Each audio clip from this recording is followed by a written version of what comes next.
할렐루야. 우리 영상으로 예배드리시는 가자제일교회 성도 여러분, 우리가 3월 마지막 주 주일 예배를 이렇게 또 드리게 됩니다. 본당에 좀 오신 분들은 간격을 조금 더 이렇게 떨어져, 부부끼리도 좀 떨어져서 이렇게 앉으십시오. 예, 감사합니다.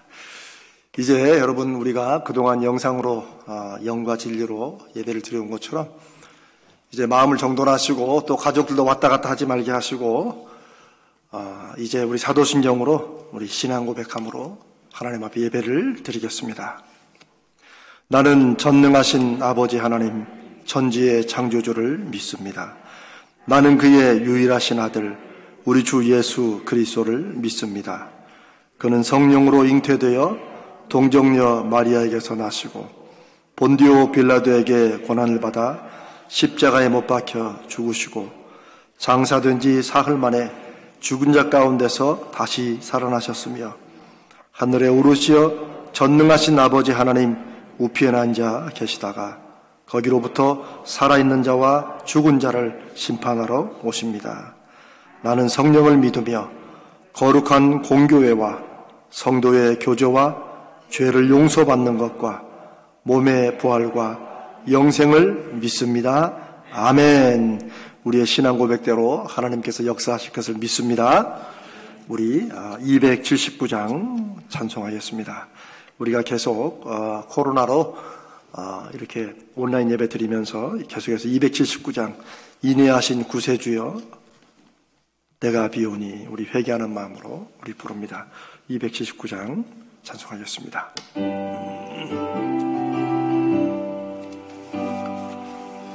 자막이 안 나오는 모양이죠? 안 나와?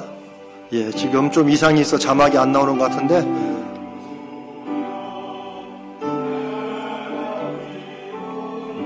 자, 우리 처음부터 다시 시작하죠. 네. 우리 자막이 안 나오니까 영상으로 들으신 분들 찬송가 펴시고 여러분 찬송가 펴시고 좀 컴퓨터에 좀 문제가 있는 것 같습니다. 자, 반주해 주세요.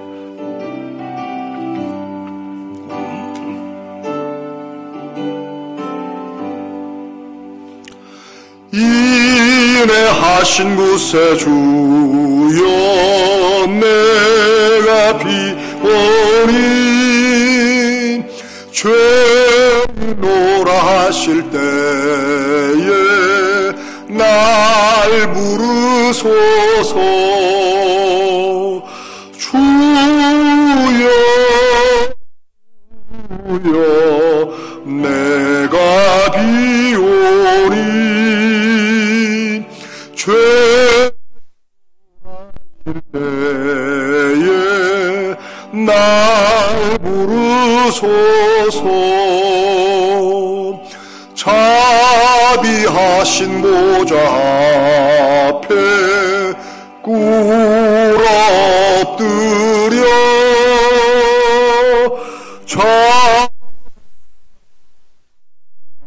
자니 믿음 주소서. 주여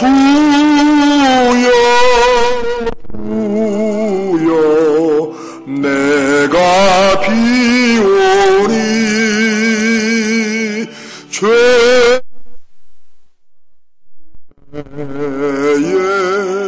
날 부르소서.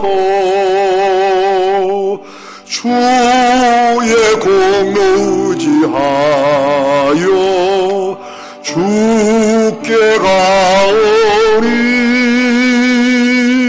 상한 마음을 고치시고 구원하소서. 주여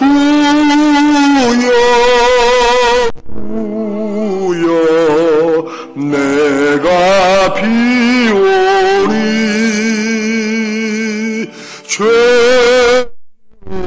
죄하실 때에 날 부르소서. 만복 근원 예수시여 위로하소서. 우리 주와 같으시니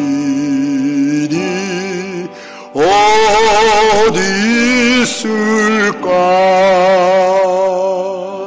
주여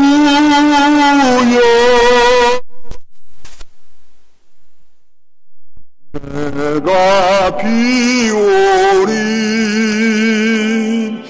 죄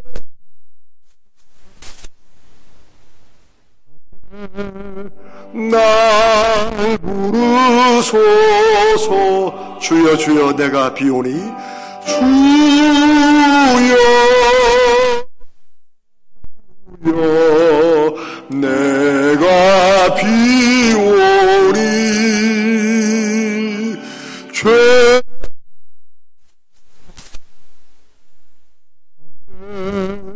날 부르소서.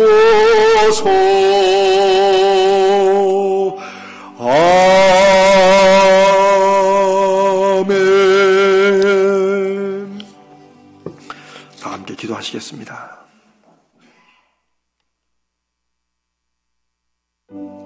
살아계시고 역사하시는 하나님 아버지,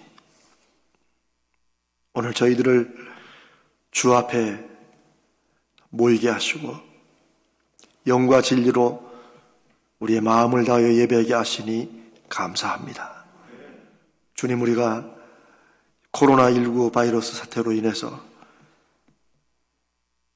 이렇게 5번째 하나님 앞에 온라인으로 예배를 드립니다. 주님의 시간에 영상 앞에 모여있는 우리 모든 성도들, 우리와 함께 하시고 우리 예배를 친히 인도하시는 성령 앞에서 우리의 마음을 다하여 예배하도록 인도해 주시고, 지금 우리 온 가정들의 성령께서 함께 하시고 역사하여 주시옵소서. 우리 마음 중심이 우리 하나님께 집중되도록 성령이시여 우리를 붙잡아 주시옵소서. 지금 우리나라뿐 아니라 이제는 온 세계가 코로나19 바이러스로 인해서 점점 더 어려워지는 상황에 있습니다. 지금 우리나라는 벌써 2달 가까이 우리 방역당국들과 그리고 의료진들이 또 국민들이 함께 마음을 합하여 최선을 다하여 이 코로나 바이러스가 집단 감염되지 않도록 힘을 쓰고 있습니다. 주님, 사람의 노력의 결과를 주시는 분은 하나님이심을 저희는 믿습니다. 이들의 희생과 수고와 땀을 주여 귀한 열매로 맺어주셔서 이 코로나19 바이러스가 속히 박멸되도록 주여 은혜를 베풀어 주시옵소서. 한 가지 간절히 기도하옵기는 어찌하든지 이 코로나19 사태를 정치적인 이슈로 몰아가지 않고 또 그렇게 이해되지 않도록 어려운 국민이 한마음 한뜻이 되어 이 국가적이고 세계적인 어려움을 한마음으로 이겨낼 수 있도록 성령님, 화합하는 마음, 하나 되는 마음을 우리 모두에게 허락하여 주시옵소서. 주님, 이 나라의 모든 정치 지도자들을 주님 붙들어 주시고 그들의 심령 가운데 정직한 영을 회복하여 주시옵소서. 설령 저들이 하나님을 모르고 믿지 않더라도 정말 국민과 백성들과 나라를 위한 이 어려운 사태에는 정말 정직하게 나서도록 인도해 주시옵소서. 이 총선의 한 표 한 표를 위해서 코로나를 저들의 정치적인 뜻대로 사용하는 이런 일이 없도록 주여 여당이든지 야당이든지 성령께서 감찰하시고 역사하시고 주님 저들을 붙들어 주시옵소서. 주님, 또한 이 코로나로 인하여서 우리 많은 가정들과 많은 사람들이 육신의 건강만 잃을 뿐 아니라 또 저들의 생업에 큰 위협을 받고 있습니다. 주님, 이럴 때는 경제적으로 어려운 계층이 더 힘들고 또 어렵게 됩니다. 주여, 저들을 불쌍히 여기시고 또한 저희들이 우리 한국교회가 이런 상황 속에서 무엇을 해야 되는지를 주여 깨닫게 하시고 우리의 손을 열게 하여 주시옵소서. 또한 이로 인하여서 적어도 우리 한국교회의 영성이 회복되게 하시고 우리의 믿음이 회복되게 하여 주시옵소서. 우리의 중심이 주님 눈에 보이는 것에 의지했으면 살아계시고 역사하시는 우리의 마음의 중심을 보시는 하나님께로 향해지도록 이 어려운 때를 우리가 주님 전화위복의 계기로 삼을 수 있도록 우리를 지혜롭게 하시고 우리를 믿음 가운데 든든하게 세워 주시옵소서. 먼저 우리 가자제일교회가 주님 이 한국교회의 작은 소금과 기둥되도록 소금과 빛이 되도록 저희들을 사용하여 주시옵소서. 이 시간 예배를 통하여 주님 저에게 말씀하시고 이 말씀이 우리 심령 속에 주님의 약속과 사명으로 다가오게 하시고 우리는 그 말씀에 아멘하여 우리 삶에서 열매 맺는 하나님의 도구, 하나님의 종들 되도록 성령께서 친히 인도하여 주시옵소서. 주님, 특별히 우리 가자제일교회 교우들 가운데 이 코로나19로 우리가 함께 만나보지 못하는 중에 여러 가지 주님 육신의 병으로 또 아픔으로 병원에 입원해 있는 가정들이 있습니다. 주님, 우리가 함께 주의 이름으로 방문하여 신방하고 싶어도 지금 코로나19로 인해서 방문하지도 못합니다. 성령께서 저들을 친히 위로해 주시고 저들의 마음을 붙들어 주시고 저들이 속히 회복할 수 있도록 치유의 영을 부어 주시옵소서. 주님, 병원에서 퇴원하여 회복 중에 있는 여러 가정들이 있습니다. 저들의 마음을 회복시켜 주시고 저들의 상처와 아픔들을 회복시켜 주시고 저들의 병이 속히 회복되도록 역사하여 주시옵소서. 주님, 어린 딸이 30바늘이나 꿰매는 사건도 일어났습니다. 주님, 그 가정을 불쌍히 여겨 주시옵소서.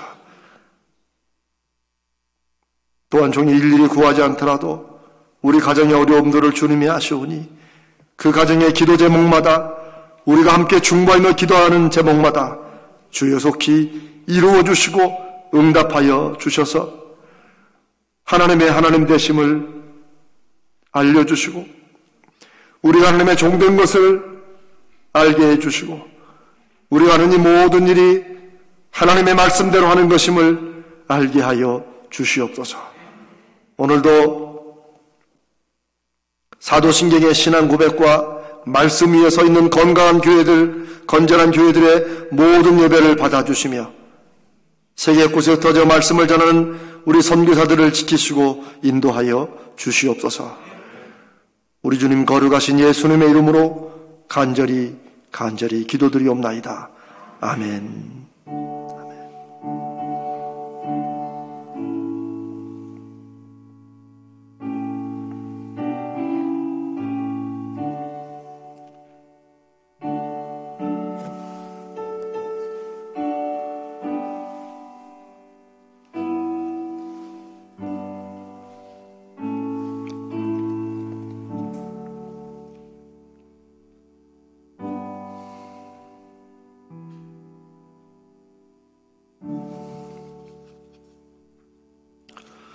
이제 교회 소식을 잠깐 말씀드리겠습니다.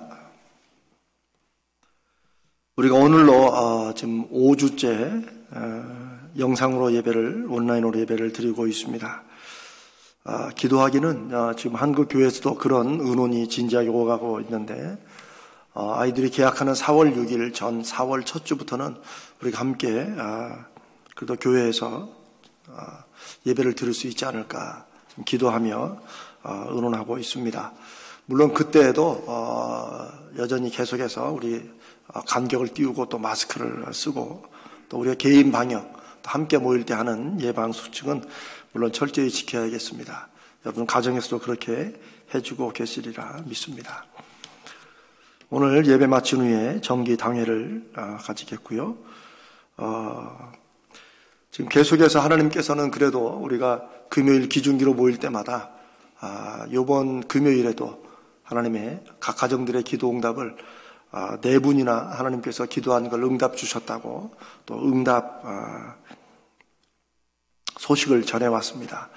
저는 이 모든 것이 하나님께서 우리에게 주시는 내가 함께 한다는 하나님의 사인이라고 믿습니다. 가정들도 계속해서 또 중보기도는 요청하고 끝나는 것이 아니라 함께 기도하는 것입니다. 지난주 금요일부터 처음으로 한번 시범적으로 금요일날 못 오시는 분들을 위해서 금요 기중기 9시부터 찬양과 설교까지는 영상으로 실시간으로 이렇게 하고 있습니다. 이를 위해서 여러분의 자동적으로 연락이 가도록 지금 우리가 그 카카오 채널이라고 하는 것을 이용해서 하고 있습니다. 지금 한 250여 분 가입되어 있다고 하는데 아직도 가입이 안 되시는 분들은 교회에 문의하시든지 또 전에 보냈던 문자 보시면 카카오 채널 그 밑에 링크하는 게 있습니다. 그냥 그것만 누르시면 거의 뭐 막 이렇게 하면 뭐가 될 수 있다 나오는데 그냥 확인하고 누르시면 바로 됩니다. 그렇게 하면 우리가 교회에서 영상으로 하거나 이런 것들이 자동으로 여러분에게 연락이 갑니다. 한 번 더 여러분 확인해 주시기 바랍니다. 매일 여러분 정오에 그래도 잊지 않으시고 또 어제 깜빡했더라도 오늘은 잊지 말고 또 하시고 이렇게 하시면 됩니다. 주일을 빼고 월요일부터 토요일까지 정오에 코로나19 박멸과 한국교회를 위해서 기도하는 시간을 한 5분 정도 갖는데 4월 4일 토요일까지는 우리가 한 주 더 계속하려고 합니다. 잊지 마시고 또 깜빡했더라도 또 다시 시작하면 됩니다. 해주시기를 부탁을 드립니다. 우리 원효식 원로 목사님 지금 안양 샘병원에 아직도 입원해 계시는데 이제 4월 중에 또 다른 병원으로 옮기실 계획인 것 같습니다. 계속해서 목사님 기도해 주시고 또 우리 안남기 장로님도 굉장히 급하게 좀 아주 위독하셔서 입원을 하셔서 지금 병원에 계시는데 일반 병실로 옮기셨지만 여전히 면회는 안 되고 있습니다. 참 저희도 좀 당황스러운 그런 소식입니다. 제가 이 권사님과 여러 번 통화하고 아마 여러분 중에도 알고 계시는 분 계실 겁니다. 그래도 전화로 위로해 주시고 그냥 뭐 일반 어떤 그 병원에 입원하신 게 아니고 좀 위독하신 상황에 있으셔서 지금 좀 회복됐는데 여전히 좀 어려운 가운데 있습니다. 여러분 꼭 주시고 특별히 지난 한 달 동안에 제가 특별히 목회 기도회도 함께 했습니다만은 입원하신 교우들이 많고 또 앞으로도 4월 2일 날, 4월 6일 날 또 크고 작은 수술하시는 분들이 많습니다. 하나님께서 함께 우리 기도에 들으시고 응답하실 것을 믿습니다. 함께 기도해 주시기를 부탁을 드립니다. 이제 하나님 말씀 함께 읽겠습니다.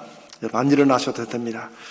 하나님 말씀은 구약성경 사무엘상 1절로 11절 그다음에 뒤에 있는 부분은 읽지 않겠습니다. 1절로 11절을 읽겠습니다. 구약성경 사무엘상 4장 1절로 11절 좀 길지만 여기 일어난 사건을 우리가 기억하는 의미에서 저와 여러분이 한 절씩 교독하도록 하겠습니다. 제가부터 읽습니다.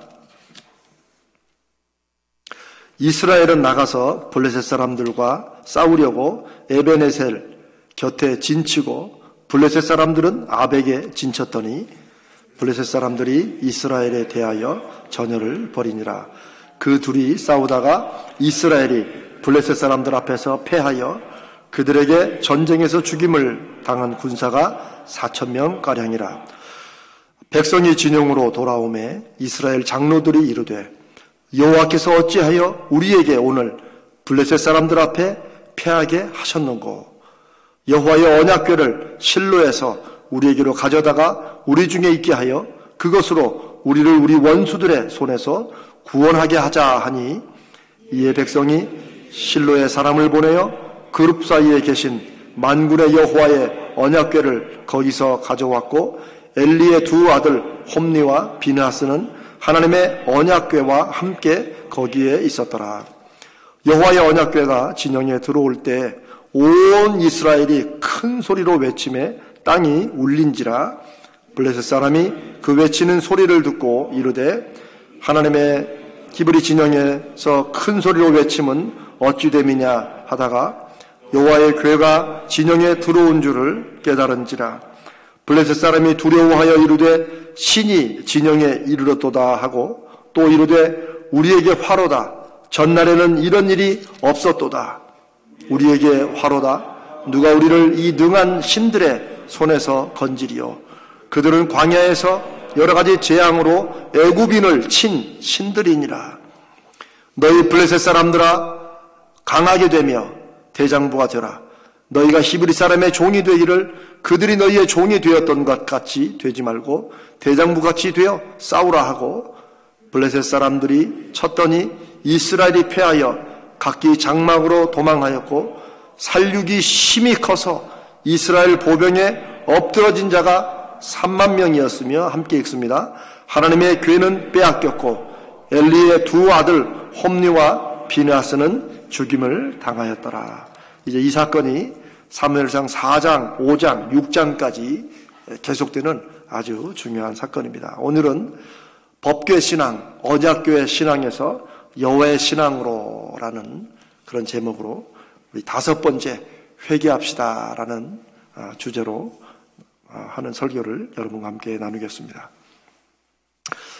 살다 보면 무언가 깜빡깜빡 할 때가 있죠. 요즘엔 전에는 이제 뭔가 깜빡하고 집에 나왔다가 깜빡해서 다시 돌아가는 게 가스 밸브 잠그는 거였는데 요즘 가스 밸브는 많이들 안 돌아가시는 것 같아요. 그런데 요즘에 남녀노소 불구하고 깜빡 놓고 왔다고 하면 반드시 거의 90% 집에 돌아가는 게 있습니다. 그게 뭐죠? 핸드폰입니다. 핸드폰 놓고 가면 하루 종일 연락도 안 되고 내가 급할 때 연락도 안 되기 때문에 하여튼 핸드폰이 요즘 굉장히 필수 품목이 되었습니다. 이런 거 깜빡하는 것도 큰일이지만 오늘 본문에서는 정말 뭔가를 마치 깜빡해서 그 결과로 큰 일이 일어난 것 같은 사건이 기록되어 있습니다. 이스라엘이 블레셋 족속과 전쟁을 하게 되었습니다. 우리가 말씀을 읽은 대로 전쟁에서 첫 번째 전투에서 패했습니다. 크게 패했어요. 4,000명이나 죽었습니다. 4,000명 정도라고 할지 모르지만 당시 전투에서 4,000명이면 엄청 크죠. 아시는 대로 여호수아서에 보면 이제 여리고성을 정복한 다음에 두 번째 아이성을 점령하러 갔다가 36명 죽었는데 그 성경에 보니까 이스라엘이 마음이 물같이 녹았다고 했어요. 그러니까 너무 큰일 당하면 마음이 이렇게 녹아내리면서 무릎에 힘이 빠질 때 있죠. 36명 전쟁에 패해도 마음이 물같이 녹았는데 4,000명이나 죽었으니 엄청 큰 대패가 된 것입니다. 근데 이들이 모여서 나름대로 패배 원인을 분석합니다. 그러고 보니까 이 전쟁할 때, 전투할 때 여호와의 법궤를, 언약궤를 안 가지고 온 거예요. 그러니까 언약궤가 보관되어 있는 실로라는 지역에서 빨리 언약궤를 가져와라. 이들이 어쩌면 그럴 수 있습니다. 우리가 언약궤를 안 가지고 와가지고 이 전쟁에서 졌다. 매번 전쟁할 때마다 언약궤를 앞세우고 나가서 우리가 이겼는데, 그래서 이들은 마치 무언가를 깜빡 잊은 것처럼 급히 이제 언약궤를, 그리고 당시에 제사장이었던 홈리와 비느하스, 제사장은 엘리였는데 그 두 아들이 또 제사장이었습니다. 홈리와 비느하스가 같이 언약궤와 함께 전쟁터로 왔습니다. 그러자 어떻게 됩니까? 5절에 언약궤가 들어오자 이스라엘 군사들의 사기가 막 충천한 거예요. 얼마나 소리를 막 크게 지르고 환호성을 울렸으면 땅이 진동했다고 할 정도예요. 블레셋은 그 소식을 듣고 초긴장을 하게 됩니다. 아니 전쟁에 패해가지고 지금 거의 죽게 된 것 같은 이스라엘이 갑자기 그냥 막 사기가 충천하는데 알아보니까 이스라엘에 이제 이들은 잘 모르니까 신들, 자기들은 워낙 다신교니까 자기들처럼 이스라엘 신들이 진영에 들어왔다. 그래서 이스라엘이 저렇게 지금 사기가 충천했고 또 블레셋도 아말렉도 역사를 알죠. 이스라엘이 전쟁 때마다 법궤를 언약궤를 앞세우고 가가지고 이들이 대피한 그런 기록들 자기들의 부모 세대 할아버지 세대 때 이런 게 있는 걸 알죠. 그러니까 이들이 완전히 그냥 이들의 마음이 이제 녹아내린 거예요. 그런데 묘한 일이 일어납니다. 8절 9절에 보니까 9절에 블레셋이 오히려 블레셋 사람들아 강하게 되며 대장부가 되라. 오히려 그 사기가 충천하고 막 이스라엘에 신이 들어왔다는 소식에 막 걱정하고 긴장되었다가 갑자기 자기들끼리 더 으쌰으쌰합니다. 그리고 결과는 어떻게 됐어요? 3만 명이나 여기 보니까 성경도 살육이 심히 컸다고 그랬어요. 심히 컸다. 이스라엘이 거의 4만 4천 명의 10배나 되는 숫자가 군사들이 죽게 됩니다. 그리고 제사장 홈리와 비느하스도 그 전쟁통에 죽게 됩니다. 보나마나 전쟁에 앞서 나갔는데 뭐 3만 명이나 죽었으니 제사장도 죽고 더 황당한 일은 더 당황스러운 일은 하나님의 언약궤를 상대편 블레셋에게 전리품처럼 뺏긴 거예요. 언약궤도 뺏겼어요. 세상에 이런 일은 이스라엘 역사에 없었습니다. 자, 여기에 그런데 우리는 두 가지 기이한 점이 있습니다. 두 가지 의문점이 있어요. 바로 여기에 오늘 제가 여러분과 나누고자 하는 하나님 우리에게 주시는 말씀의 핵심이 있습니다. 첫 번째, 언약궤를 가지고 나간 전쟁에서 어떻게 패할 수 있나 하는 것입니다. 여리고성과 그 이후의 모든 전투에서는 언약궤를 앞세우기만 했어. 아니, 여리고성을 싸우지도 않았어요. 언약궤를 들고 그냥 빙빙 성주를 돌기만 해도 성이 무너졌어요. 더군다나 이스라엘에게 이 법궤는 하나님이 이스라엘 백성 군사들보다 앞서서 먼저 싸우신다. 그러니까 너희들은 그냥 패장면만 정리해라. 이런 하나님의 약속이었습니다. 그런데 왜 이 블레셋과의 전쟁에서는 이 전투에 패한 원인이 언약궤를 우리가 가지고 오지 않아서 그랬다나 그런 걸 깨닫고 언약궤를 가지고 와서 제사장들과 함께 전쟁에 나갔는데 어떻게 언약궤의 능력이 나타나지 않게 되었냐 하는 것입니다. 두 번째 의문점은 이것입니다. 그렇게 전쟁에 언약궤가 함께한 전쟁에서 패한 것도 기이한 점이고 놀라운 점인데 어떻게 하나님의 언약궤를 빼앗길 수 있냐는 거예요. 뭐 전쟁에 지면 빼앗길 수 있겠죠. 그러나 이 언약궤는 우리가 보통 물건이 아니지 않습니까?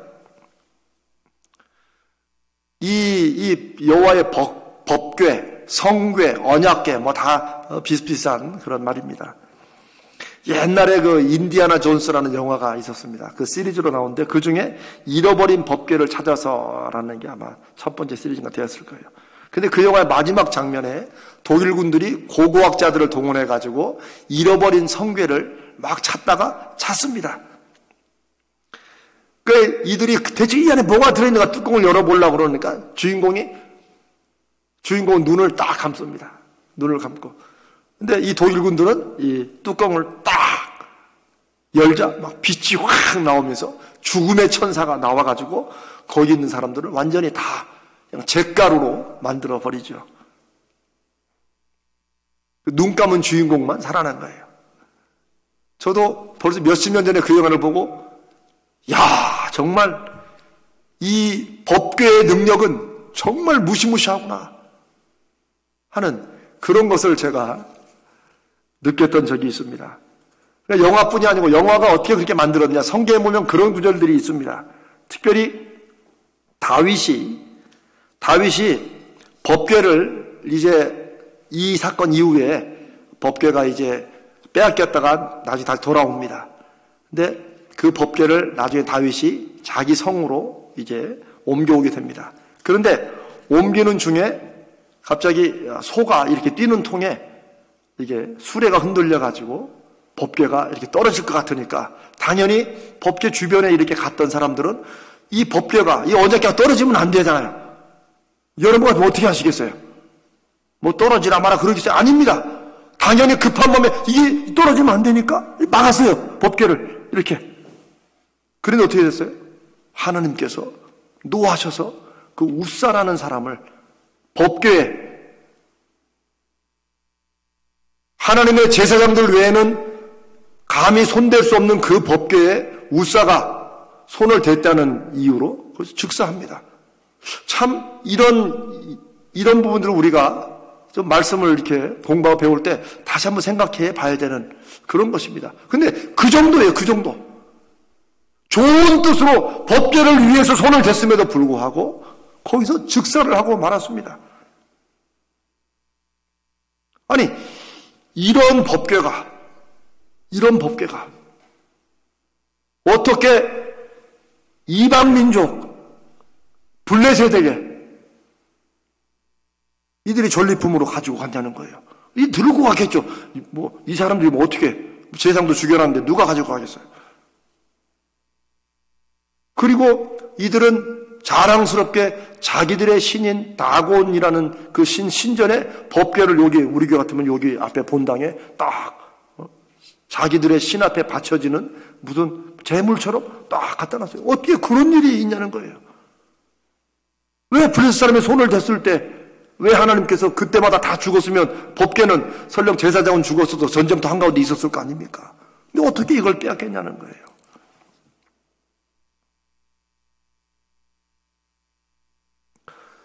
제가 두 가지 의문점을 말씀을 드렸습니다. 어떻게 법궤, 언약궤가 나간 전쟁에서 졌을까? 어떻게 그 법궤가 다른 사람들의 손에 함부로 만질 수 없는 것으로 알려지고 또 그런 결과를 보였던 법궤가 이방인들 손에 빼앗겨서 전리품처럼 다른 신의 신전에 그렇게 넘겨질 수 있었는가 하는 질문입니다. 그런데 이 질문은 두 가지 질문이지만 사실은 한 가지 이유가 거기에 있습니다. 그리고 우리는 다른 질문을 던질 수 있습니다. 법궤가, 언약궤가 전쟁에 꼭 필요한 것인가? 아니, 법궤가 전쟁 승리의 비결인가? 라는 질문을 던져야 됩니다. 그 한 가지 이유가 무엇일까?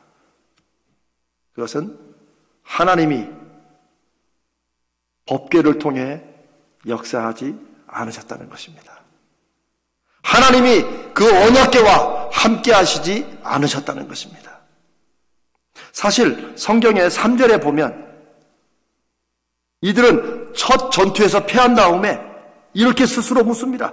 여호와께서 어찌하여 우리를 패하게 하셨는가? 그런데 그 이유를 하나님 앞에 묻지 않습니다. 하나님, 어찌하여 우리가 이렇게 패했습니까? 라고 물었으면 하나님이 그대의 대답을 주셨을 것입니다. 아이성에서 이들이 36명 죽는 그 전투에 패해가지고 마음이 물같이 녹아나는 다음에 여호수아랑 모든 백성들이 하나님 앞에 무릎 꿇고 하나님, 우리가 어찌하여 이렇게 전쟁에 패했습니까? 왜 우리를 이 가나안 땅으로 부르셔가지고 이렇게 합니까? 라고 물었습니다. 누구에게 물었다고요? 하나님께 물은 거예요. 그러자 하나님께서 아간이라는 사람의 범죄를 알려주시고 그리고 아간을 이스라엘의 이름으로 처리한 다음에 하나님이 다시 아이성을 치게 하셨습니다. 승리를 주셨죠. 이게 오늘로 말하면 이게 이제 기도 같은 것이죠. 기도죠. 그런데 이 사람들은 전쟁의 패인을 연구하고 그걸 찾으면서 하나님 앞에 묻지 않습니다. 자기들끼리 의논해요. 열심히. 그래가지고 그 원인을 뭘로 찾아요? 언약궤. 법궤가 없잖아, 법궤가. 이들은 아마 무릎을 쳤을 것입니다. 그래, 법궤를 가져오자. 그래서 법궤를 가지고 간 겁니다. 그 언약궤의 능력을 믿고 전쟁터에 가지고 간 거예요. 그런데 말씀드린 것처럼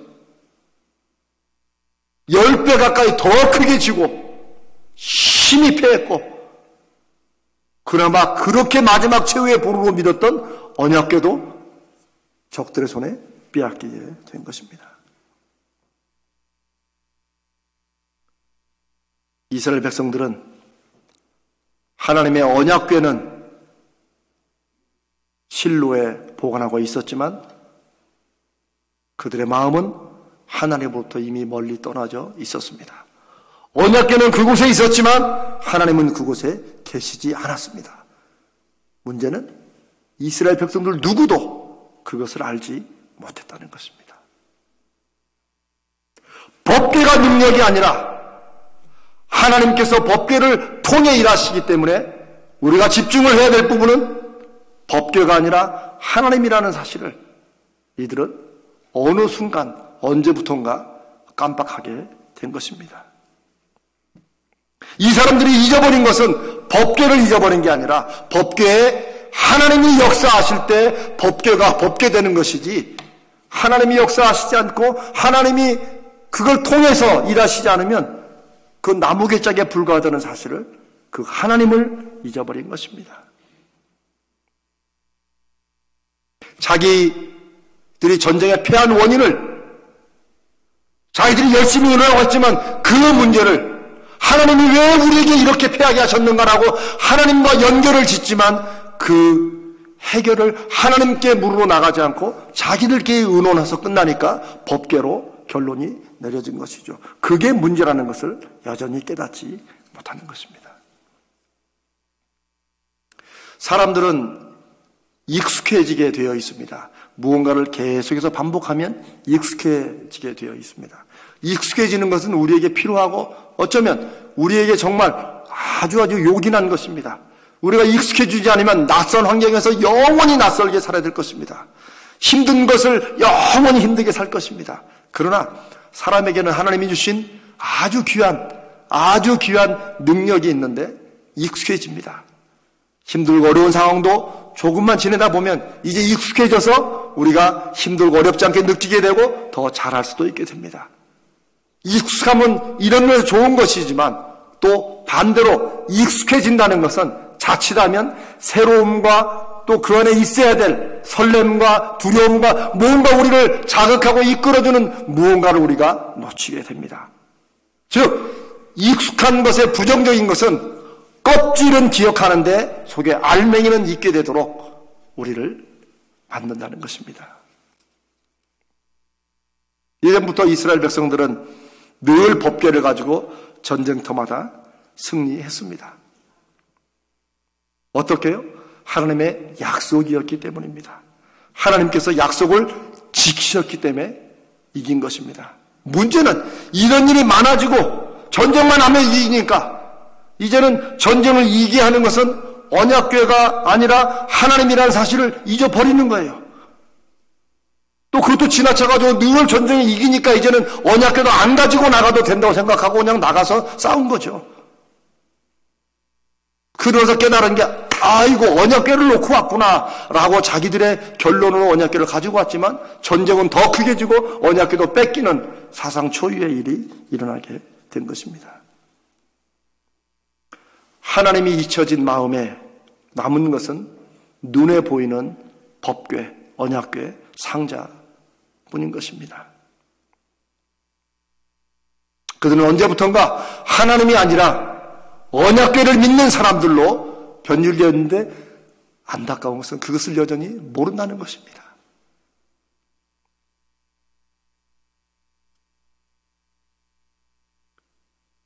이스라엘은 어쩌다가 이렇게 되었습니까? 사실 블레셋과 전쟁이 일어난 이때 사무엘이 막 이제 선지자로 사사로 막 일을 시작한 그때 당시에는 엘리라는 사람이 제사장이었습니다. 그래서 어린 사무엘을 그 엄마 한나가 기도로 낳고 엘리에게 이제 사무엘을 맡기죠. 근데 엘리 때는 하나님께서 말씀하시지 않았고, 왜? 말씀하셔도 듣지 않기 때문에. 그래서 엘리는 하나님의 음성을 듣지도 않고 하나님의 음성을 구하지도 않는 그런 시대의 제사장이었습니다. 그러나 하나님은 어린 사무엘에게 말씀하셨습니다. 더군다나 엘리의 두 아들 홈리와 비느하스는 성경에 보니까 정말 엉망이었어요. 아버지를 이어서 제사장은 했지만 하나님의 제사를 업수히 여겼습니다. 하나님 앞에 번제로 드릴 때 좋은 부분은 따로 떼가지고 자기 집에서 먹고, 삶은 고기를 드릴 때 하나님께 드리기 전에 좋은 부분은 떼고, 심지어 제사를 수종드는 여인들과 동침하는, 그래서 전혀 거리낌이 없는 그런 사람들이 제사장이라 합시고 그렇게 있던 그런 시대였습니다. 더 놀라운 것은 엘리가 그걸 알았다는 것입니다. 엘리가 알았지만 적극적으로 말리지 않았습니다. 모르겠습니다. 얼마나 자식 사랑이 지극했는지, 자식의 말로 상처 주면 안 된다고 생각했는지, 얘들아 그러지 마라, 그러지 마라. 성경에 나와요. 얘들아 그러지 마라, 그러지 마라.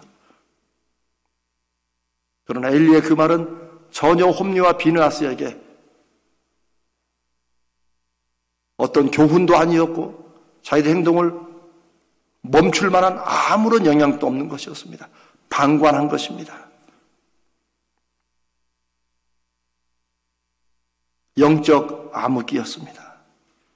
하나님은 잊혀지고 언약궤만 미신처럼 숭배되는, 왜요? 그 언약궤 앞에 여전히 하나님 앞에 제사는 드려지고 있었기 때문입니다. 그러나 제사도 예물도 믿음도 모두가 형식적인 것이 되어버린 그런 시대, 그게 바로 이스라엘이 블리셋과 싸움으로 나간 사무엘상 4장의 시대적 신앙적 배경입니다.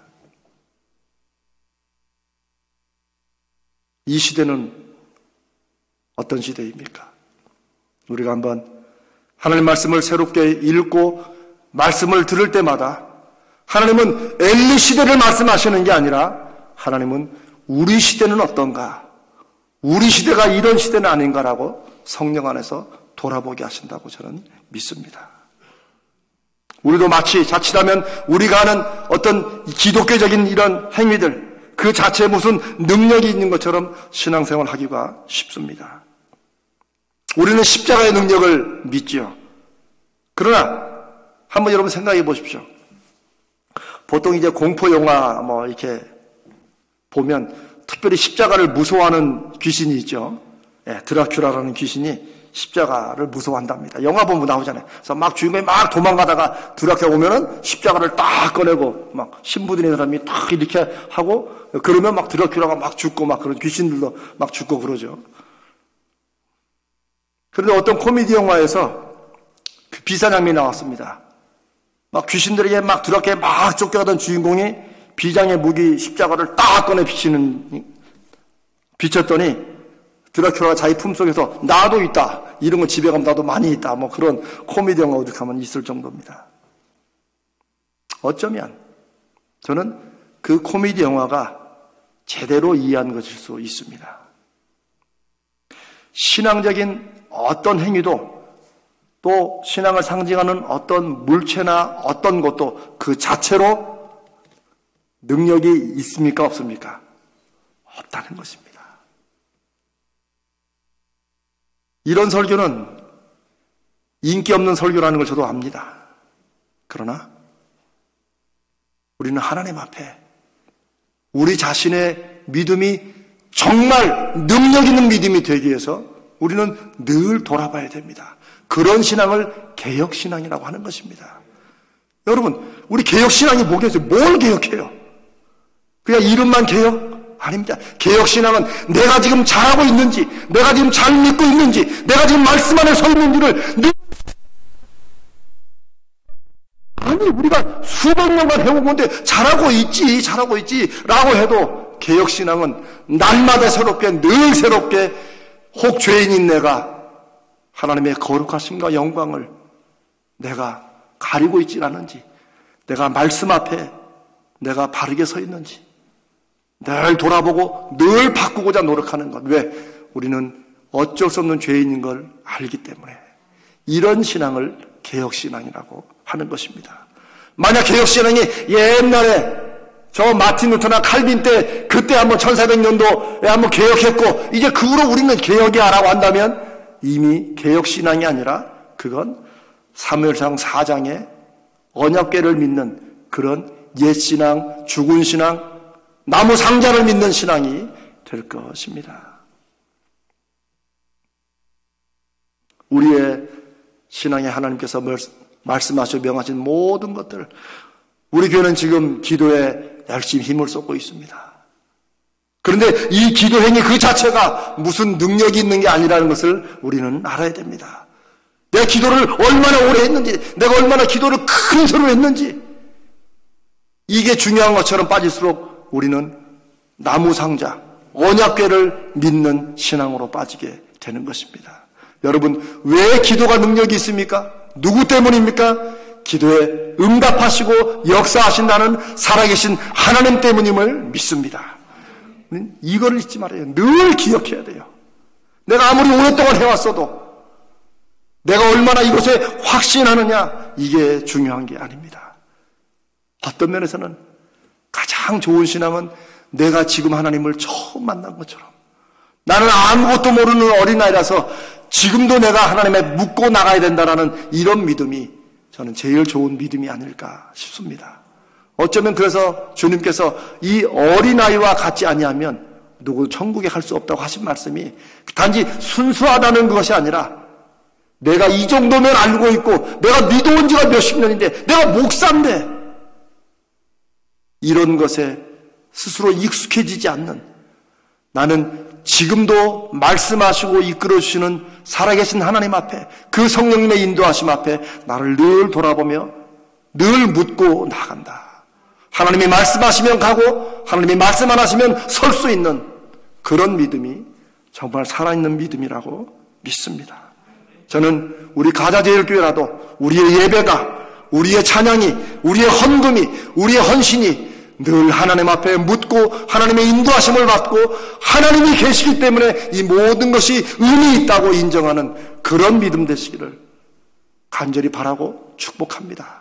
저는 그래서 우리가 드리는 이 동영상 예배도 하나님이 역사하신다고, 아니 하나님이 이렇게라도 하나님 앞에 예배하는 우리 예배를 받아주시기를 바라고 구하는 우리의 믿음과 그렇게 응답하시는 하나님 때문에 의미 있다고 믿습니다. 제가 이런 말씀 안 드리려고 그랬는데 처음에 3월, 2월 말인가?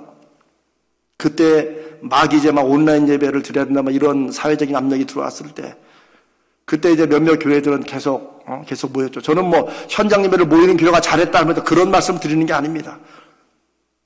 그런데 그때 막 이제 사회적 분위기는 다 온라인으로 예배를 드려야 된다, 당연하다. 뭐 저도 아니 여기 모여서 기도한다고 하다가 더 혹시 바이러스 퍼질까봐 당연히 온라인 예배 하는 것도 저는 지혜로운 것이라고 생각했습니다. 그러나 우리 장로님들과 함께 우리 결정할 때 그러나 그게 두렵고 떨리는 결정이었어요. 아니 우리가 그냥 온라인으로 드려, 우리는 이렇게 결정하지 않았습니다. 그런데 어떤 신학교 교수들인가 이런 사람들이 신문에다 칼럼을 내면서 한국교회가 이렇게 현장에서 모이는 얼굴을 대하는 이런 예배만을 집중하고 고집하는 것은 마치 성경에는 없고 오랜 전통 때문에, 그리고 성경을 잘못 이해하죠, 그런 것처럼 아주 떠벌리면서 글을 써놨더라고요. 제가 정말 그때 제가 반박의 글을 제가 쓰고 싶었어요. 여러분 저도 그런 능력이 있습니다. 네, 여러분 표정은 안 믿으시지만. 그런데 제가 그냥 참았어요. 제가 정말 누구 말대로 10년만 젊었으면 했습니다. 근데 젊고 늙고 문제가 아니라 제가 어차피 안 들을 사람들 내가 허침 빼지 말자. 세상은 그렇게 돌아가도 나도 똑같이 온라인 예배를 한다 할지라도 그래도 온라인 예배를 하느냐 안 하느냐가 아니라 그 결정에 하나님이 중심하고 계시느냐, 이게 중요한 줄로 믿습니다. 남들이 하는 거 우리가 다 똑같이 하는 거, 남들이 하는 걸 안 하는 거, 어떤 것이 하나님의 뜻입니까? 아닙니다. 하나님의 뜻은 내가 사람들과 같은 결정을 내리든 사람들과 다른 결정을 내리든 내 결정에 내가 하나님 앞에 묻고, 하나님 이렇게 하는 게 하나님의 뜻입니까? 라고 묻고 적어도 하나님의 인도하심 가운데 말씀의 확증으로 나가는 것, 성령의 인도하심을 그래도 받으려고 애를 쓰고 나가는 저는 이런 것에 하나님의 함께 하시는 역사가 있다고 믿습니다. 우리의 삶에, 우리의 가정에, 우리의 사업장에, 우리가 숨쉬며 하는 모든 일에 하나님의 능력이 나타나기를 바라는 우리는 무엇보다 먼저 내 삶에, 내 영혼에, 내 가슴에, 내 생각과 내 의식에 하나님이 계시느냐, 내가 하나님께 묻고 나가느냐, 하나님과 동행하느냐 하는 것을 늘 확인해야 하는 것입니다. 언약궤는 하나님이 쓰시는 도구에 불과합니다. 성경 자체가 이 성경책에 능력이 있습니까? 아닙니다. 하나님의 말씀이 있고 그 말씀을 내가 성령의 인도하심으로 받고 말씀에 살아야 이 책이 의미가 있는 것이지 이 책 자체가 대단한 게 아닙니다. 여러분 무슨 말씀인지 아시겠죠? 바로 그겁니다. 어떤 분들은 그래도 성경책은 좀 이렇게 좀 크고 이렇게 밤색이나 옛날에 어떤 분이 그랬어요. 성경책을 왜 이제 젊은 우리 자매 하나가 빨간색으로 벌써 오래전 일입니다. 빨간색으로 이렇게 요만한 성경 갖고 왔어요. 그랬더니 장로님이 큰 소리는 안 하지만 그 하나님 말씀이 그렇게 빨간색으로 그렇게 그 장난감처럼 되어 있으면 안 된다고. 저는 그 오래전 일이지만 저는 그분의 그 마음도 저는 이해는 합니다. 그러나 더 중요한 건 빨간색이냐 파란색이냐 검정색이냐가 아니라 그 자매가 빨간색은 자기 취향이고 그 책인데 그 자매가 그 말씀 속에서 역사하시는 하나님을 믿고 나간다면 여러분 껍질이 없으면 어떻습니까? 그러면 옛날에 족보금으로 전도했던 우리나라의 전도는 다 아무것도 아니겠네요. 제가 이런 말씀 왜 드리냐면 저도 그렇고 우리 교회 지도자들은 대부분 이제 연세가 많습니다. 그래도 우리 젊은 세대보다 우리 나이가 많죠. 문제는 우리가 지금 내가 주님의 이름으로 뭔가 교회에 결정을 하고 이렇게 할 때 그 결정의 근거가 하나님의 말씀이냐 아니면 그래도 나에게 편한 나는 그런 식으로 안 살아왔는데 그거보다는 이게 좋은 이런 것이냐. 저는 이런 것을 늘 묻는 교회가 정말 하나님이 역사하시는 교회요, 그런 교회가 젊은 교회요, 그런 교회가 하나님이 함께 하시는 교회라고 믿기 때문입니다. 그래서 우리가 품어야 됩니다. 형식이 중요한 게 아니다. 내용이 중요하다. 그러나 내용이 살기 위해서는 형식도 조금은 갖춰야 된다. 이렇게 이해하면서 가야 되죠. 왜? 그 중심에 하나님이 계시기 때문입니다. 법궤는 하나님이 쓰시는 도구에 불과하다는 것을 사무엘상 6장에 스스로 하나님께서 스스로 보여주십니다. 왜? 사무엘상 5장에 보니까 다곤 신전에 있던 그 법궤, 언약궤가 그냥 이 사람의 전리품으로 갖다 놨는데 거기 이상한 사건들이 나옵니다. 이 다곤 신 큰 우상이 목이 잘리고 팔이가 잘려가지고 그냥 이 법궤 앞에 팍 엎어진 거예요. 누가 보면 공사를 잘못해서 넘어진 것 같지만 의도적인 것처럼 팔다리가 잘리고 목이 잘려가지고 여호와의 법궤 앞에 신상이 엎어져 있습니다. 그리고 그 법궤를 갖다 놓은 그 지역, 그 블레셋 지역에 막 전염병이 돕니다.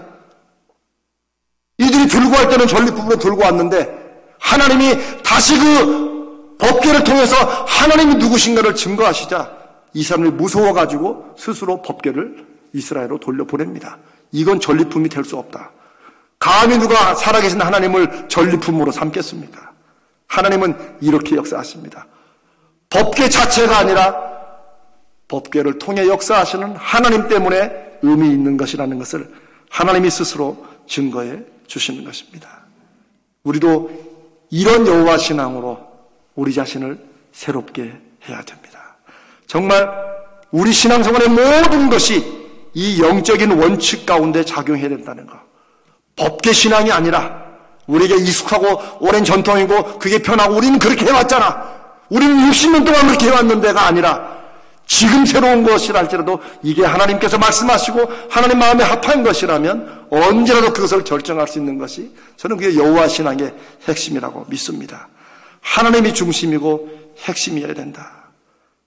그러나 오늘날 한국교회는 이제 믿어온 지가 200년이 넘어가고 그리고 한국교회의 가장 주류 종교는 이미 기독교가 되었고 어디니 기독교 입김이 한국 사회를 좌우할 만큼 큰 영향력을 가지고 마치 콘스탄틴 저 교회사의 콘스탄틴의 시대처럼 한국교회가 되어갈 때 오히려 하나님의 이름은 땅에 떨어지고 사람들은 신천지나 교회나 이제 그게 그거라는 얘기를 이미 하고 있습니다. 그러나 이 코로나19 때문에 지금 교회가 그렇게 드러난 게 아니고 이미 교회가 그런 모습으로 바닥에 떨어져 왔는데 우리는 그것을 보지 못한 거죠. 그것을 이렇게 심각하게 생각하지 못한 것이죠. 저는 우리 장로님과 얘기하면서도 그런 얘기를 함께 공감했습니다. 하나님께서 우리 교회들이 어떻게 하지 못하고 그냥 신천지 아웃 2펜만 붙이고 그냥 다 한 것처럼 하고 있으니까 하나님이 어쩌면 이런 힘든 기회를 통해서 신천지를 정리해 주는 것이 아닌가.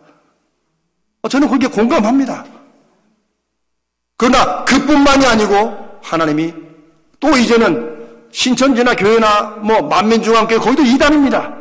만민중앙교회나 이런 거나 교회나 다 똑같이 라고 하는 사회적 분위기가 일어난 이런 상황 속에서 우리 교회는 그런 게 아니다 하고 목소리를 높일 게 아니고 우리가 왜 그런 취급을 받고 있는지 우리가 믿는 하나님이 이들에게 어떤 모습으로 보이도록 우리가 행동했고 우리가 신앙생활을 해왔는지를 돌아보는 것이 저는 여호와 신앙이라고 믿습니다. 감히 어떻게 우리 언약궤를 무시하는 거야 라고 언약궤를 지키려고 나갈 게 아니라는 것입니다.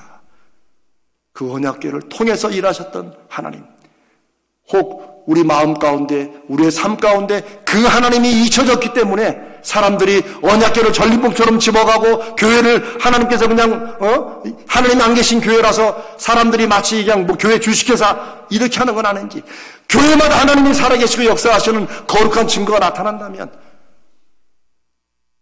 아무리 종교가 다른 사람이라도 어떻게 교회 주식회사라고 교회들이 이렇게 얼굴과 얼굴을 대보는 현장 예배를 모일 수밖에 없는 것은 헌금 때문이라고 돈 때문이라고 하는 얘기들을 너무 쉽게 할 수 있겠습니까? 우리가 저들을 탓하고 저들이 모른다고 비난하고 성령 낼 게 아니고 오히려 우리는 하나님이 역사하시자는 이 나무 상자 같은 언약궤 앞에서 우리는 하나님이 다시 우리의 중심이 되어주시기를 기도해야 될 줄로 믿습니다. 그게 하나님이 어려운 시대마다 붙드시고 세우시고 사용하시는 사람, 사용하시는 교회를 하나님이 증거하신다고 믿습니다.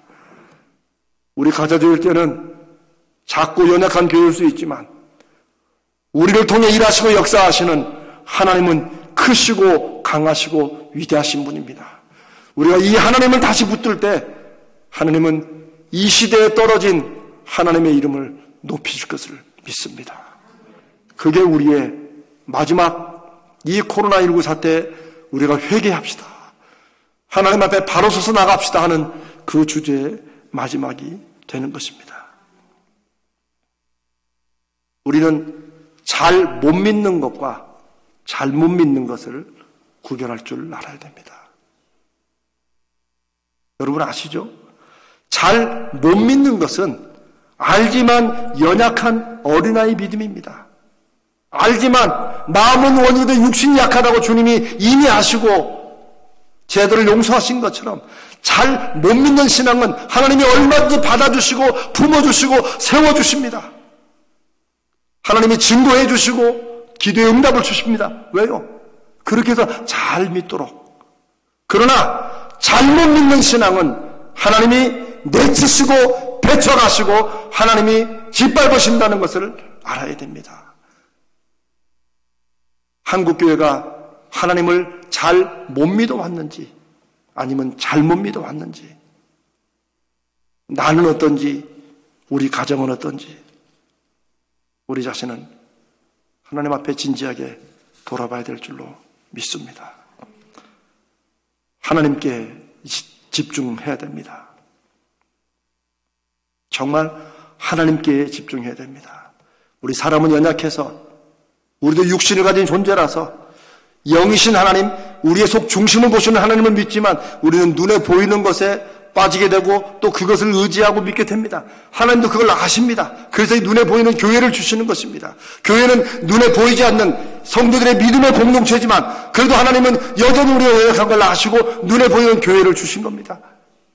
우리 교회 건물 얼마나 아름답습니까? 얼마나 귀합니까? 저도 계속해서 밖에서 지금 이제 우리 여러분 이제 다음 주에 이제 우리가 주 이름으로 혹시 모이게 되면 볼 겁니다. 얼마나 멋진 계단을 만들었고 이 주변을 우리가 또 정리하는지 모릅니다. 저는 교회를 볼 때마다 참 너무나 귀하고 아름답게 생각됩니다. 그러나 하나님이 이 눈에 보이는 증거를 주시는 이유가 무엇입니까? 그걸 통해서라도 눈에 보이지 않는 하나님을 잊지 말고 더 강하게 더 굳게 붙잡으라는 하나님의 뜻 아니겠습니까? 근데 사람이 눈에 보이는 것에 자꾸 익숙해지고 여기에 집중을 하다 보니까 어느 순간에 눈에 보이는 것에만 집중하게 되고 눈에 보이시지 않는 하나님은 잊어버리게 된다면 이게 얼마나 당황스러운 일이겠습니까? 이게 얼마나 잘못 믿는 신앙이겠습니까? 바로 이 법궤를 가지고 전쟁에 나갔다가 더 크게 패해가지고 법궤를 빼앗겨버리는 사무엘상 4장의 이 기록은 그때만이 아니라 오늘 우리에게 주시는 말씀이라고 믿습니다. 하나님은 이제 다시 이런 이스라엘을 회복시키십니다. 어떻게 회복하십니까? 단순합니다. 하나님께로 돌아가는 것입니다. 우리의 죄가 아무리 컸을지라도 우리의 잘못이 아무리 오래일지라도 하나님이 그것을 회복시키는 것은 너무 쉽고 너무 단순한 길을 두셨습니다. 하나님 앞에 용서받고 하나님이 우리를 회복시키는 것은 긴 기간도 아니고 어렵고 복잡해서 막 연구를 해야 되는 게 아닙니다. 너무 간단하고 언제서나 어디서나 누구나 할 수 있습니다. 무엇입니까? 하나님께 돌아서는 것입니다. 아멘. 하나님께로 우리의 시선을 집중하는 것입니다. 우리 마음이 하나님을 찾는 것입니다. 하나님, 내가 잘못했습니다. 하나님, 우리가 잘못했습니다. 하나님, 불쌍히 여겨 주시옵소서. 이 한마디로 하나님은 그 오랜 잘못과 그 깊은 잘못과 그 엄청난 죄악도 하나님은 용서해 주십니다. 우리가 믿는 기독교 믿음의 힘과 능력과 은혜는 바로 거기에 있습니다. 하나님 앞에 돌아서기만 하면 하나님은 언제고 받아주신다. 사랑하는 여러분, 그게 오늘 우리에게 주시는 하나님의 은혜요, 하나님의 자비요, 하나님의 구원의 힘이라고 믿습니다. 이제는 우리가 언약궤를 찾을 게 아니고 더 언약궤를 화려하게 꾸밀 게 아니고 우리는 무엇이라도 역사하시고 사용하시는 하나님을 찾고 붙잡아야 될 줄로 믿습니다. 이제 말씀을 정리하겠습니다. 사랑하는 여러분, 한국 현대사의 수많은 정치 지도자들이 기독교인이었습니다. 심지어 기독교와 교회들과 성도들이 전폭적인 지원을 해서 선거 때 여러 번씩 장로님들이 대통령이 된 적도 많았습니다. 그런데 그때도 장로님이 대통령이 아닌 그때나 그 후나 여전히 나라는 어려웠고 혼란스럽고 부정부패로 가득 찼고 하나님의 영광은 가리워졌었습니다. 굳이 과거를 얘기하지 않겠습니다. 코로나19 이 어려운 시간들을 지내면서 우리는 회개를 통해 신앙과 교회를 회복하자고 하고 있습니다. 우리 기독교가 한국 사회에서 거룩한 변화와 감동의 힘을 잃어버린 이유가 무엇입니까? 기독교인들의 숫자가 줄어서입니까? 아닙니다. 오늘 말씀을 통해 우리는 이 기독교 자체에 무슨 능력이 있는 게 아님을 정말 마음 아프게 깊이 있게 깨달아야 될 줄로 믿습니다. 설령 우리나라 온 나라 사람들이 다 기독교인이 되고 한국이 기독교 국가가 된다 할지라도 이 나라는 하나님의 뜻과는 상관없이 더 이기적이고 혼란스럽게 갈 수도 있다는 사실을 우리가 진지하게 깨달아야 됩니다. 우리의 목표는 이 나라를 기독교 국가로 만드는 게 아닙니다. 우리의 기도 제목은 우리가 기도하면 정치인들이 이렇게 저렇게 우리의 뜻대로 해주는 것이 우리의 기도 제목이 아닙니다. 하나님이 없이 사람만 모이는 교회, 하나님이 없이 순수만 화려한 예배, 하나님이 없이 습관으로 믿는 기독교인, 하나님이 없이 전통만 남은 기독교. 이 시대에 이것보다 더 허망하고 이것보다 더 무섭고 이것보다 더 암울한 것은 없을 것입니다. 무엇보다 하나님이 함께 하시는가? 무엇보다 우리가 지금 하나님과 함께하고 있는가? 이 사실을 늘 묻는, 설령 우리 한국 기독교가, 우리 교회들이 숫자가 쪼그라들고 줄어서 이제는 옛날에 1000만 명을 자랑했지만 설령 10만 명밖에 기독교인이 안 된다 할지라도 그 10만 명이 정말 하나님을 붙들고 법계 신앙이 아니라 여호와 신앙으로 똘똘 뭉쳐서 하나님 앞에 기도하고 나간다면 하나님은 이 민족을 세우시고 살리실 것을 믿습니다. 저는 부족하지만 저와 여러분이 우리 가자제일교회가 법계 신앙이 아니라 여호와 신앙으로 하나님의 사명을 감당하고 붙들고 나가자고 하는 것입니다. 저는 그것이 이 코로나19 사태는 힘들고 어렵고 아픔이지만 이런 기간 중에 우리가 다시 회복하고 다시 하나님을 붙잡는다면 하나님은 우리를 회복시키시고 우리 교회를 회복시키시고 그리고 우리를 통해서 이 나라를 회복시키고 이 세상에 하나님의 나라를 새롭게 하실 것을 믿습니다. 오늘 이 말씀이 감히 이 말씀을 전하기에도 부족하고 자격 없는 부족한 종이 우리 사랑하는 여러분과 함께 하나님을 다시 붙잡고 나가는 성령의 살아계신 말씀 되시기를 주님의 이름으로 축복합니다. 우리 한번 기도하겠습니다.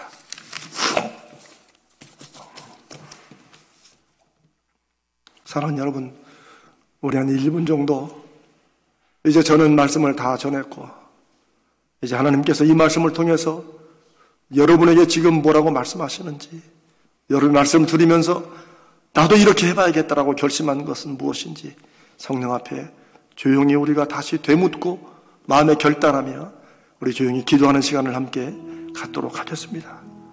주여 우리를 불쌍히 여겨 주시옵소서. 주여 우리를 불쌍히 여겨 주시옵소서.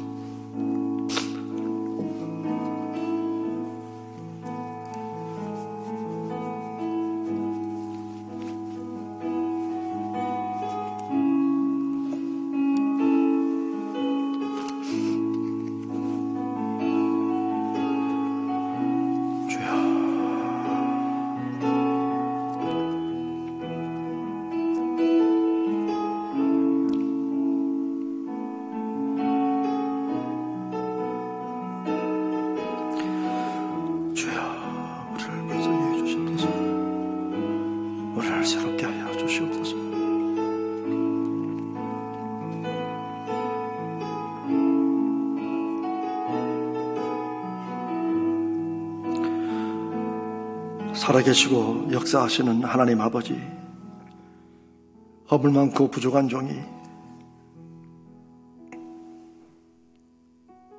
하나님 앞에 이 말씀을 다 증거했습니다. 사람의 말은 사라지게 하시고 하나님께서 하시고자 하는 말씀만 이 시간 온라인으로 또 이곳에서 예배하는 성도들의 영혼에 새겨줄 수 있도록 역사하여 주시옵소서.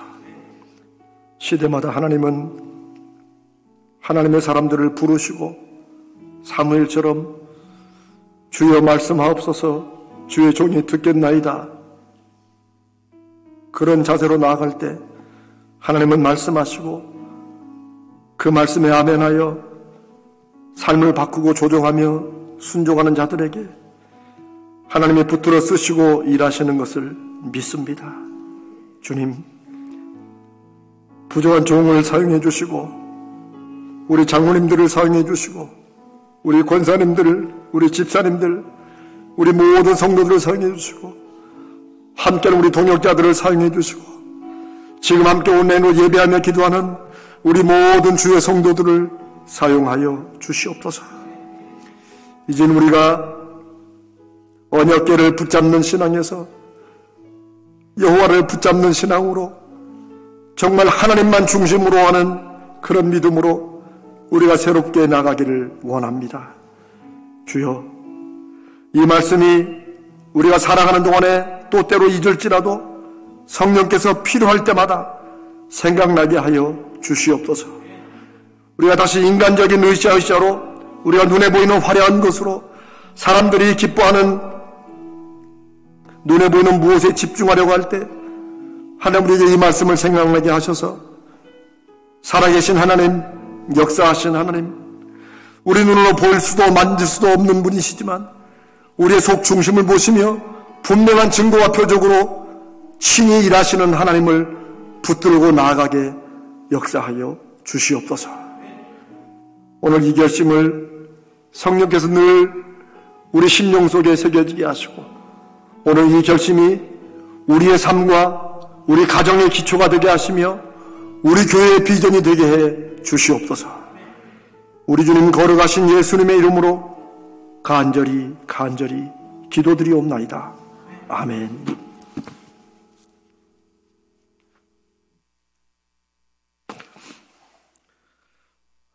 이제 우리 찬송, 우리 시선이라는 찬송이 있죠. 여러분 잘 모르셔도 전에 한번 불러봤고 따라 부르시면 되겠습니다. 우리 찬송가를 불러야 되는데 시간이 좀 많이 가서 우리 시선이라는 찬송만 부르겠습니다. 그리고 준비하신 헌금을 이 시간에 드리겠습니다.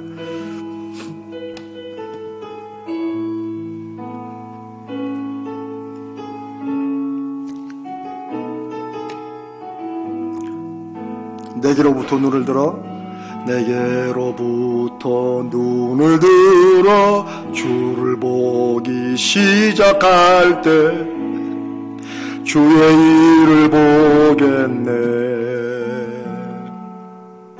내 작은 마음 돌이키사 하늘에 꿈꾸게 하네. 주님을 볼 때 모든 시선을 주님께 드리고 살아계신 하나님을 느낄 때 내 삶은 주의 역사가 되고 하나님이 일하기 시작하네. 모든 시선을 주님께 드리고 전능하신 하나님을 느낄 때 세상은 주의 나라가 되고 하나님이 일하기 시작하네. 한 번 더 합니다. 모든 시선을 주님께 드리고 살아계신 하나님을 느낄 때 내 삶은 주의 역사가 되고 하나님이 일하기 시작하네. 모든 시선을 주님께 드리고 전능하신 하나님을 느낄 때 세상은 주의 나라가 되고 하나님이 일하기 시작하네. 아멘, 아멘. 같이 기도하겠습니다.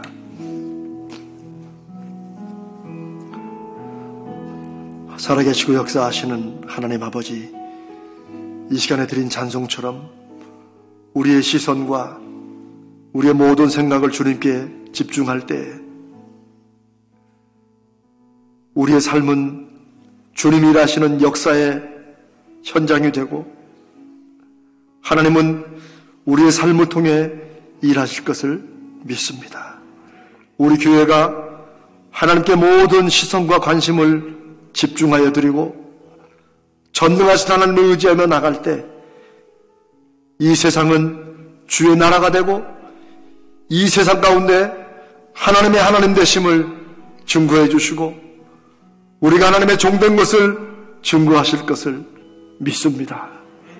주님, 이 시간에 저희들이 하나님께 집중하는 믿음으로 우리가 살아가며 우리에게 필요한 모든 물질은 하나님이 은혜로 주신 것임을 믿으며 이 시간에 하나님 앞에 헌금을 드립니다. 우리의 11조와 우리의 감사와 우리의 지휘헌금과 우리의 모든 헌금이 단돈 1원일지라도 우리를 붙잡으시고 우리를 인도하시고 우리를 사랑하시고 우리를 통하여 일하시기를 기뻐하시고 원하시는 하나님 때문임을, 하나님을 향한 것임을 믿는 믿음으로 드려지게 하여 주시옵소서. 이 귀한 헌금과 이들의 믿음을 축복하여 주시옵소서. 이 헌금이 사용될 때 하나님의 나라가 임하고 영혼들이 구원받는 일에 사용되도록 성령께서 친히 감찰하시고 그 열매도 성령께서 맺어 주시옵소서. 이 코로나19 힘들고 특별히 경제적으로 어려운 우리 가정들, 주님 저들의 가정을 붙드시고 그 믿음으로 하나님 앞에 구하고 찾고 두드리는 우리 가정들 되게 해 주시옵소서. 하나님이 응답해 주시옵소서. 지금은 우리의 생명과 구주 되시는 우리 주님 예수 그리스도의 은혜와 그 아들을 우리에게 주시기까지 우리를 사랑하시는 하나님 우리 아버지의 그 크신 사랑하심과 성령 하나님의 함께 하시고 인도하시고 우리를 가운데 교통하시며 우리에게 주시는 말씀을 아멘으로 받고 그 말씀에 순종할 때 그 말씀의 열매와 역사를 반드시 맺으시는 능력이 우리 사랑하는 가정들께 모든 가정들 위해 이 시간에 영과 진리로 하나님 앞에 예배하는 모든 주의 백성들이 위해 한국교회와 세계교회 위해 지금부터 영원까지 함께 하시기를 간절히 축원하옵나이다. 아멘, 아멘, 아멘.